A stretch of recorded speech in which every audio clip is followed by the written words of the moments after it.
So if you want to receive divine guidance, how do you get it? Great. All right. How do you get it? By opening up a space for it. By opening up a space for it. And how do you open up a space for it?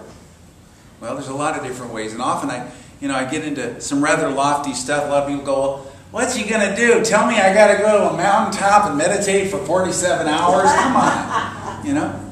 No, there are simple things. There are simple things. They find that just doing a few little things can open up a space. If you want an answer and you haven't already gotten it, you got to create a space for it. I create a divine space for my answer. Together? I create a divine space for my answer. But it means you got to get out of that stuck place.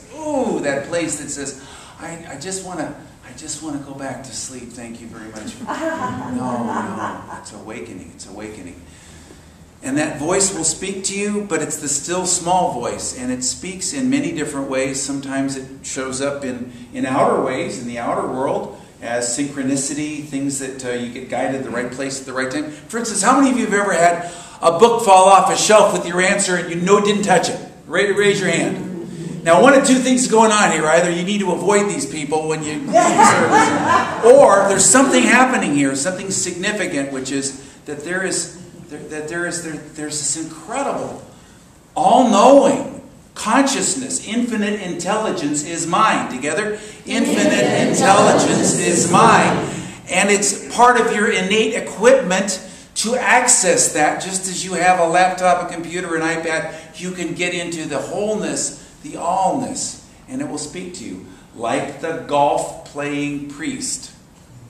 Now, one of the problems with telling jokes on Sunday mornings is that everybody's heard them because of the internet, but just laugh to make me feel good. So this priest had privileges in the country club in his community because the director of the country club was a member of his parish. So he was allowed to go on off hours for free and play all he wanted to. But he had to buy his own balls, and so often he would get the old balls, the used balls that were left over that they found. But one day he got together some money and he got some new balls. And he thought, I'm going to play this course. It was a very difficult course. He played rather well except for the fourth hole. The fourth hole had a water hazard right in the front, and he was snake bit. Every time he saw that water hazard, he would get psyched by it and hit the ball right in the hole. It happened every single time. So he was playing. The first three holes went real well. He got to the fourth hole, and he put down one of his old balls, and because he knew what would happen. And he thought, I'm going to try something. There's nobody behind me. I'm going to say a rosary. So he said his rosary, and just as he was ready to hit the ball, he heard a voice. And only in a few times in his whole priestly career had he ever heard an audible voice, and the voice said, "Use a new ball." I thought, wow, I'll step out in faith. So he went and got a new ball. He set it down, and he was ready to hit it, and he heard the voice again. It said, "Take a practice swing." So he stood back from the ball, and he took a practice swing and followed through, and the voice spoke again. "Use the old ball."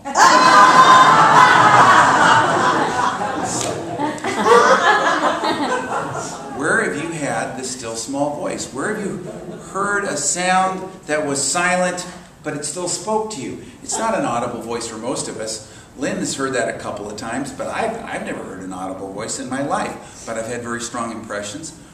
How do you get in touch with it? You've got to create a space. You've got to create a space for God. You've got to open up for God. I open up for God. Together? I open up for God. So you create a space. How do you do it? There's a lot of different ways to do it. One, how many of you have dogs? Raise your hand.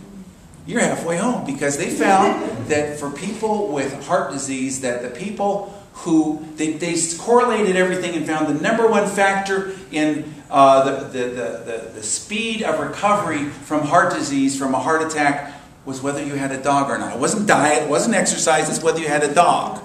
You say, well, but what does that have to do with anything? The dog makes you create space. You've got to create space for the dog. The puppy doesn't care. The puppy is in the now. The puppy is in the now, and you have an inner puppy that lives in the now. And as Eckhart Tolle said, that the difference between you and that dog can be the dog isn't conscious of being in the now. It just is. But you, having gone through all your evolutionary processes of learning and growing and thinking, now can set that aside and move into the now by conscious choice, by volition, thus fulfilling your next step in human to divine consciousness, moving into your, dare I say it, fourth dimensional consciousness, your next stage of consciousness by moving into the now moment. So how do you do that? Oh, you can play with the dog. I mean, that's another one. Here, these are the easy ones, but these are the ones that we need to do. Like digging in the dirt for 15 minutes creates more endorphins than the average antidepressant in your brain. They've done studies on it. It proves it. You can just smell that. I mean, my favorite place when I'm working on my stuff, and I only have about 3 more weeks of doing this, is my hammock.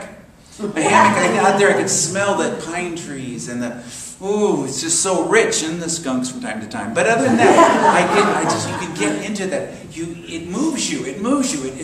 These are all aids. People say, well, I want to move out of Chicago and move to Colorado because I want to be in nature.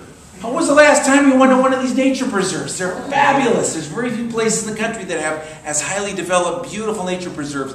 Go for a bike ride or go for a walk or just park your car. Maybe you're not ambulatory, so you park your car, roll down the windows, sit out on your porch, do something, but get in touch, get in touch. Now, certainly, there are more dedicated ways of doing this. There are more dedicated ways you can meditate. You can create a space in your home where you know, every time I sit down in that spot, that's when I'm going to go within. That's where I'm going to get my answer. That's where I'm going to connect. That's where I'm going to have my deepening. I've got a spot right in the middle of the love seat, and I got 2 pillows for my arms like this, and so I could just let go of my body, and I got the table in front of me. I put my feet up on it, but I put my feet up on the table, and I just let go into it. You know, and when I do, and you have to go into a space of, I don't know, you got to get out of your familiar mind into your unfamiliar mind. What's your unfamiliar mind? Your higher mind. The intuitive awareness, the intuitive guidance, that higher place. And you know, every time I work on my talks, every Sunday, there's a time when I have no idea what I'm doing. And I think there's no possible way, every time, there's no possible way that I can give this talk. I don't know. And you know, whenever you move into a new answer, you've got to go through that barrier of your rational mind that says, you can't, I can't, it's not familiar, and you've got to move through it. You've got to push through it. You've got to push through it. There's a lot of different ways of pushing through it, but boy, it is a powerful thing. And I find that if I'm willing to just keep moving with it, the answers will come. Well, this is all about the still small voice, but the still small voice is actually an oxymoron. In Hebrew, it is a silent sound. It really wasn't a still small voice. It was a silent sound. But you say, how could there be a sound that's silent? I mean, there's the sound of silence, but that's another sound that Garfunkel took. How can it be? But there's a place within you where the static goes away. It's broadcasting 24/7. Its guidance is constantly being broadcast within you, constantly. The only thing that's keeping us from receiving it is the static, is the noise that goes on. And sometimes that noise is helpful, like a fire alarm. Fire alarm goes off, and you know what to do. But if you always have a fire alarm going off, you can't hear anybody or anything. So you've got to quiet it down. You've got to maybe play with the dog, maybe play in the soil, maybe go for a walk, but maybe take some time to pray and meditate. Maybe go into a space of I don't know. Maybe go into a space of I don't know. I'm going to jump right into this tool. You know, I always share the same tools over and over and over again. I had somebody say, you know, I'd go back to that church if he didn't just keep repeating himself over and over again. But this is called practice. And practice means doing the same things over and over again. And you know what? It's not sexy and it's not exciting. It's not like I'm going to go to this guru and this channeler and this woo-woo thing. I mean, none of those things are bad, but you know, it gets to the point where the important things, the things that will move your soul, are the little things that you practice a little every day. And then you can go out and explore, but it's the little things. And it's like practicing the scales. You know, it's the same doggone scales, but you've got to keep practicing them. And here's the technique, the question and answer process. This was developed by my mentor back in the 1990s, Dr. Mary Allen in Palo Alto, Menlo Park, California. And she said, ask any question, write it down. So ask the question, go into a space of I don't know. I write down, I don't know. Then notice what comes up next. A word, a picture, a sentence, a feeling, a thought, a hunch. and write that down. These sheets are right outside of Fellowship Hall. Pick one up. And then assume that this is somehow leading you to your answer or is true, and start over until you feel something called agitation. Because what happens is, when you're mining the depths of your guidance, you will bring up from your subconscious mind the things that you're holding on to that are preventing you from getting your guidance. It will actually come up. And so then you do the next process. Ask, what is my agitated feeling? Write that down. Get in touch with the feeling. And then ask, what is the false belief that is causing this feeling? Of sadness, of anger, of fear, and write that down. It could be such a belief as I'm not good enough, or there's not enough to go around, or they're out to get me, or something. And then ask, what true belief would calm me? And always write, I don't know, and then let a belief surface, such as I'm a child of God, or this is an abundant universe, or I have my answer, or it's none of their business, or I don't have to listen to that person, or whatever the thing is, it'll come through to you, and you keep working with it, and then go back to your questions. These are simple methods, but they are proven, and they will work to help move you. It'll move you to another place in your consciousness. Create a space. Create a space in your consciousness. Create some space in your life. Create some space. What is one of the things that could create a space in your life?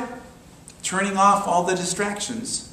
Oh, certainly it's good to watch a TV show or follow the Cubs this week.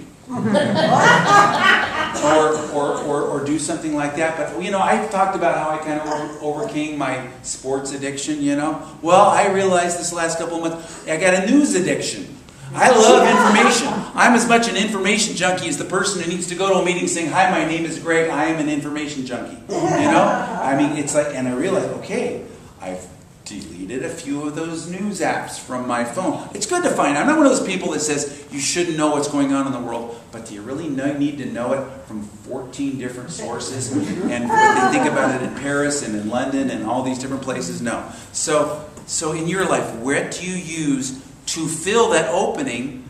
And when we create a space, we create an opening, what it brings up is any hidden subconscious anxiety. So move with the anxiety and clear that and move with that. This is challenging, but it's powerful because then the static goes down. And then that station that is broadcasting in you 24/7 will come forth. And you'll also start to have those synchronistic events in your outer world that you can notice, these signs and wonders that you can listen to and notice. And you'll find that that book will fall off the shelf, or somebody will hand you something.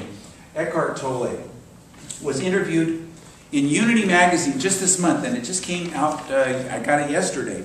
And they were asking him about something kind of unrelated. They're asking him why, when he starts his new publishing house, he's going to have a publishing house, the first 2 books are about child rearing. Why? He doesn't have any children. And he said, I always listen for messages through synchronistic events and chance encounters.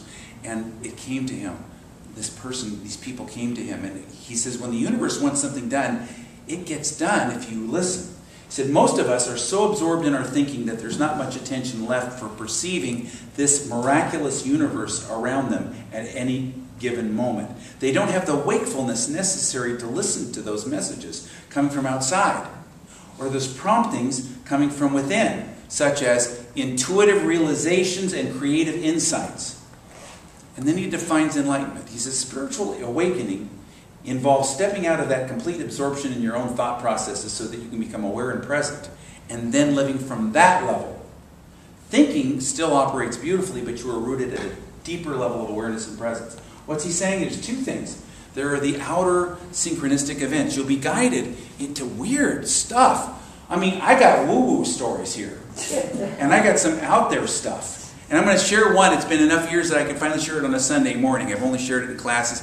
But this happened many, many years ago. 16 years ago, we were in New Mexico, and we were studying with Jane Hart, our meditation teacher. And she had this divine idea. It was a specific work for a certain period of time, but she knew that we needed, and all the people that were in our meditation group needed to move to Missouri, to Kansas City area, and do this work. And we had specific work we needed to do. So I applied to the Unity Village Chapel, and I was told, oh yeah, the vice president said, yeah, this is your job, whatever. And as soon as they found out about it, the neighboring church, which was much bigger, kept calling me. They called me 5 times. They said, we want you to be our minister. And I said, no, I'm guided over here. And this isn't the right thing. And they said, and they kept calling back. They had the board president and all these things, one after another. Finally, this dragged out forever. And he kept saying, no, just wait. It's going to come through. It didn't come through. We actually were there at that location in a motel visiting Jane Hart. And I got the phone call. And Lynn and I looked at each other and we said, it's because of this other church. Now, I never would have applied to that other church in a million years. Lynn had been a Sunday school teacher there, and the last minister, who was an excellent minister, very beloved, had been driven out. And I knew it was going to be like wrestling alligators. So I was like, I'm not going to go to that situation. But now, I'd already given my notice, and it was like, okay, all right. I know, and I knew. It was a setup, a divine setup to move me from here to there. So I did that. Well, you think, okay, happily ever after, it worked out. No. The stuff just began because what happened was there was another candidate who's an old friend of mine. I love the guy. He's since passed on. And he was perfect for that church. I remember going, he's the perfect person for this. Well, I wasn't the only one who thought it. The former minister gathered together the board and the whole staff and all the leaders of the church and had them in her home, had a big dinner and told them all, he's the person. I was meditating and I got the guidance. He's the person that you're supposed to hire. I'm going, now what do I do? Because I kind of thought she was right. And I had already given my notice. I have a baby. I got life. And so what do I do? And so I'm feeling some agitation. I do these processes. And as I do the agitated energy process, which is on that sheet that you can find right outside the fellowship hall, what came up was just to get up and to stretch my legs. I went out to the garage. There was a table there that I had refinished. But in that desert climate, the legs had gotten all warped, so we couldn't put it in the house. But I didn't want to let it go. I let it go a few weeks later. But I kind of was looking at it, and there was something rattling in the back of it. And I opened it up, and there was a little microcassette. A little microcassette, one of those little tiny ones. And I didn't remember anything about a microcassette. Turns out it was recorded 8 years before. I did not remember it. I thought, what's on it? I put it in a little micro recorder, and I heard my voice saying, Greg, you are going to be the next minister replacing this minister in this church by name. And I went, when did I do that? And what is this? And I don't understand this. So I was asking, I was clearing my stuff. But when you do that, you'll get outer and inner guidance. And you got to clear your stuff, clear your agitation, clear your false beliefs. So Lynn came home and I said, Lynn, listen to this. And I put it in the machine and I played it and she heard it, heard my voice, and then went just like a Mission Impossible, it's self-destructive. So I could never play it for anybody again. So I could be making this up except for, she'll vouch for me. This really happened. So, and then that week, the other minister's wife, who was a midwife, and it was in the state of Kansas that this was supposed to be, and did some research and found out that they had such restrictive laws in that extremely conservative state that there was no way that she was going to be able to practice her midwifery the way she wanted to. She would have to be in a hospital setting, and she didn't want to do it. So she said, no, we're not going there, and it opened up, and we ended up there, and we did the work that we did as a group for 5 years, which is what we're supposed to do. Now, I'm telling you this because this is some woo-woo stuff. I'm not making this up. You will be guided through outer means, finding the tape, all that stuff, and inner means. But you know, one of the problems is that we miss a lot of that guidance. It's not just that we have static going on, it's that we forget. How many times did you get...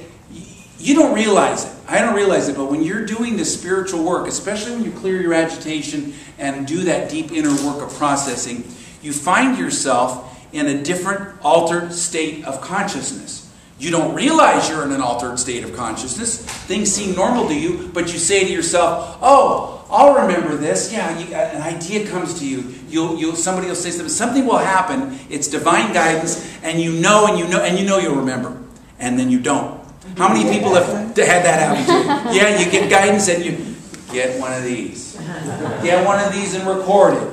And maybe you're not going to leave it on a microcassette because they don't have them anymore. But I have 3 of these. All my Sunday talks are filled with ideas that came to me intuitively that I've been working on. I got 247 ideas right now. And I work through them. But in your life, and I also have my dreams. My dreams. You know, I told you that's how Lynn and I got together. It was through dreams. Dreams are powerful. They did a study, University of Geneva and Cambridge University, the scientists, they asked them, Have you ever gotten specific divine guidance in your experiments in dreams? And 50% said yes, more than 50%. Wow. These are hard-headed, left-brain scientists, and they, more than 50%. Follow your guidance. Record your guidance.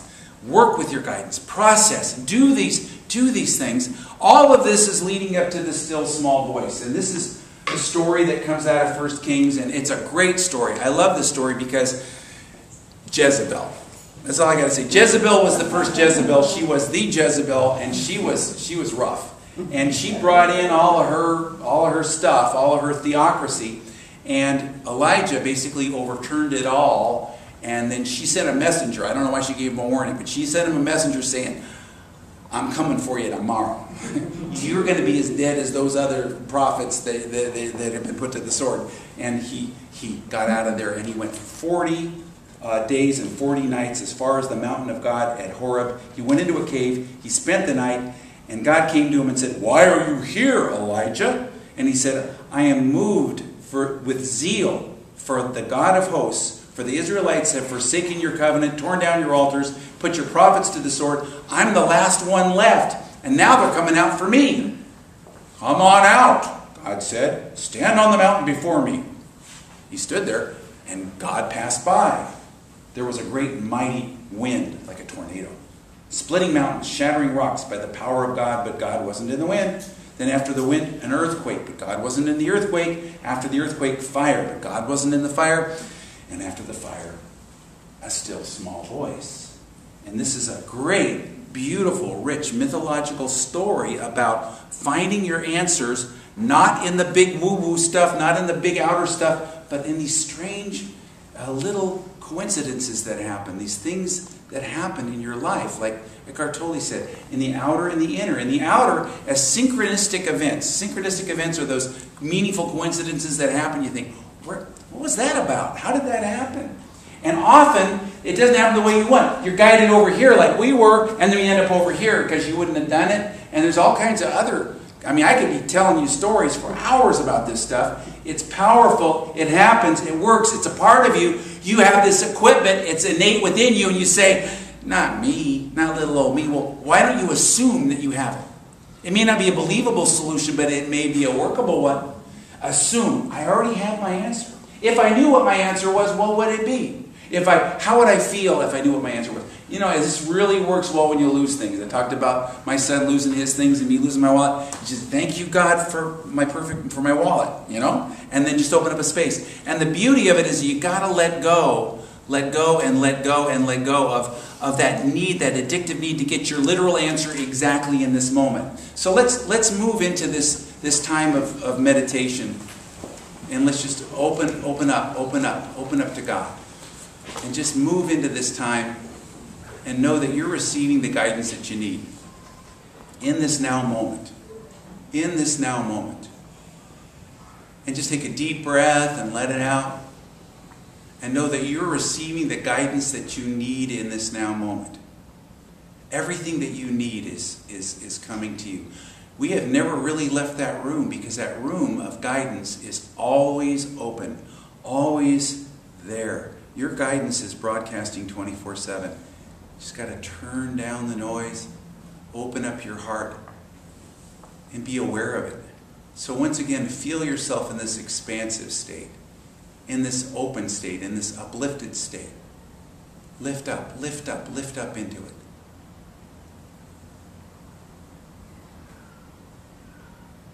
And where you've been pondering, hanging out with, being concerned about something, just offer it. Say, okay, I'm open to a solution here. Thank you, God, for my divine solution to this perfect problem.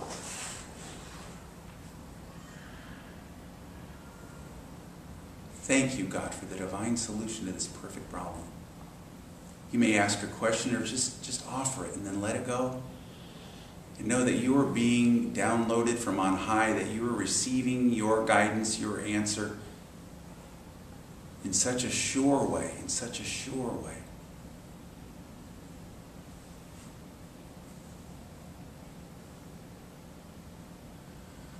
Now we've created a space, and into that space, all the good will come.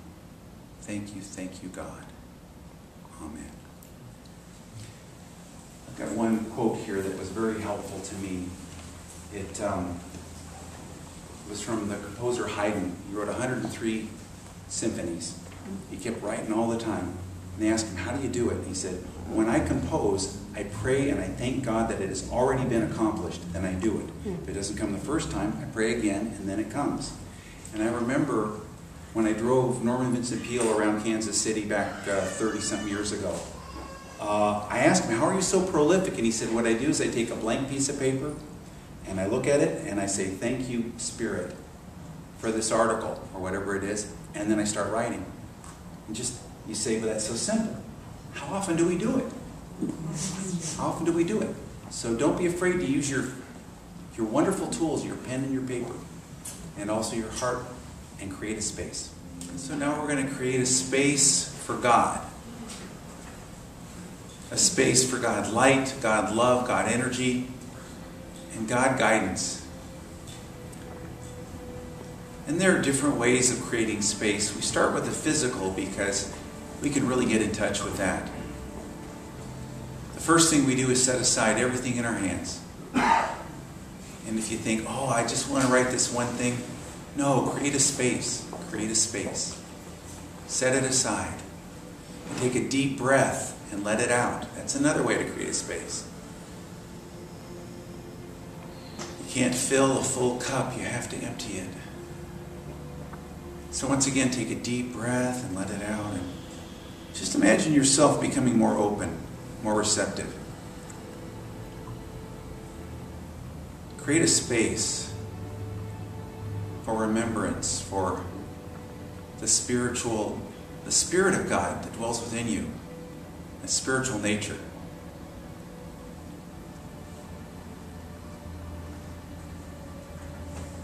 Another way to create a space is to lift up into it. And so we're going to do a little visualization exercise that we often do. We're going to imagine that there are double doors in front of us, and we just imagine what they look like. There are doors. What's the texture? What's the color? Above, it's written, divine guidance. We open the doors and walk in to see an elevator. And we get onto the elevator, we push the divine guidance button, and it takes us up, up, up. And as we're going up, we feel lighter, more expansive, airier, brighter. We get off as it opens into a room that is so spacious and vast, with light coming in, streaming in from openings, all natural openings, windows, light coming in. And just notice this is your divine guidance room, and get into the chair that's waiting for you that perfectly fits you. There may be a computer terminal there, or books on the walls. Just populate this room the way you want. It's where you get your guidance. And whatever you've been pondering, whatever you've been working on, take it into this time. It may be specific enough to formulate a question, or you may just take it into this room as a general topic, but offer it in your own way. Some more literal people will type it into their terminal, and others will just think it, and other people will sing it from their hearts or ask it into the space, whatever it is. And then just open up to the spaciousness, the brightness, creating a space, even a space of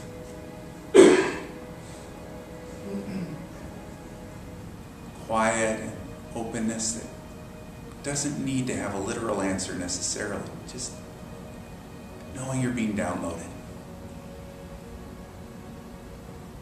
When your computer's being downloaded, you don't hear it or see it. It's happening right now.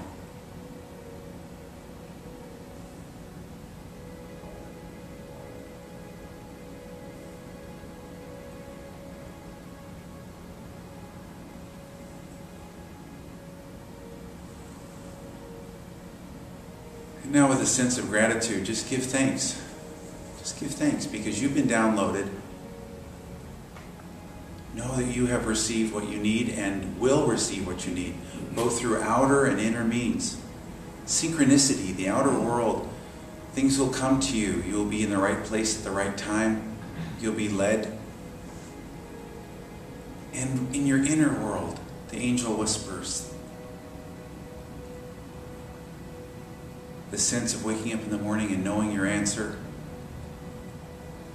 Even having something pop into your heart and mind. And assume that you already have received it. Assume it. Jesus said, all things you ask for. In prayer, believe you've already received them and you will. So as you give thanks. And we're going to stay in this space, even though we'll come out of meditation. We're keeping this room open. Our eyes are open. Our ears of our ears can see. We can hear. We're open and receptive. And we're just going to keep this room open. Guidance is constantly pouring into us. Let us have the eyes to see, the ears to hear. Thank you, God. Let's bless our offerings, and our blessing is, I give from that place of knowing and I receive abundantly. Together? I give from that place of knowing and I receive abundantly. And silently. And again aloud together. I give from that place of knowing and I receive abundantly. And so it is. Amen.